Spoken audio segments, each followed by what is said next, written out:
เช้ามื้อนี้ผู้ข้ามาบริเวณวัดบ้านโคกสาดตำบลนาตาลในมื้อนี้มาเตรียมการเตรียมงานได้ประดับประดากกกล้ว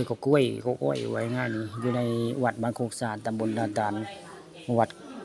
งานกฐินนะงานกฐินบ้านโคกสาดตำบลนาตาลในมื้อนี้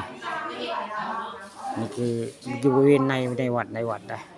ในวัดบ้านโคกสาดแล้วนี่วันนี้วันที่28ได้พี่น้องวันที่28ได้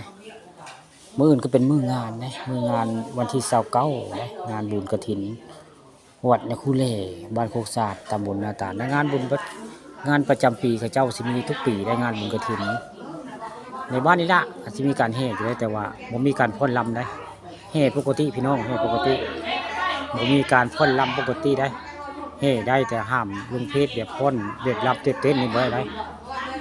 คนบ่เฮ็ดก็คือแห่ได้ถ่ายได้แต่ห้ามพ่นห้ามลำแห่ได้แต่ห้ามพ่นห้ามลำเด้อมื้ออื่นพี่น้องเขาเจ้าบอกนั้นห้ามพ่นห้ามลำในงานบุญกฐินในคูเล่มื้อนี้แห่ได้แต่ห้ามมาพ่นมาลำเด้เพิ่นบ่ให้พ่นให้ลำบ่ให้เต้นให้ดอกไว้ง่ายมื้อในงานบุญวันที่29นี่ห้ามเต้นห้ามพ่นห้ามลำแห่แต่เพิ่นบ่ให้เต้นพ่นได้แห่ปกติธรรมดาแห่ได้อยู่ถ่ายได้แต่ห้ามถ่ายคนเต้นคนพ่นมื้อไว้ง่ายนี่คือเป็นภาพบรรยากาศในศาลาวัดในคูเล่บ้านโคกสาดตำบลนาตาลนี่คือภาพพระเจ้าประดับประดากกล้วยกอ้อยงานบุญกฐินวัดในคูเล่บ้านโคกสาดตำบลนาตาลอำเภอเตางอยดังผู้ข้าป่าทองคำพาชมเนี่ยภาพบรรยากาศในศาลาวัดบ้านโคกสาดตำบลนาตาลมาให้เบิ่งมาให้ชมได้นี่ก็คือภาพบริเวณในศาลาเลย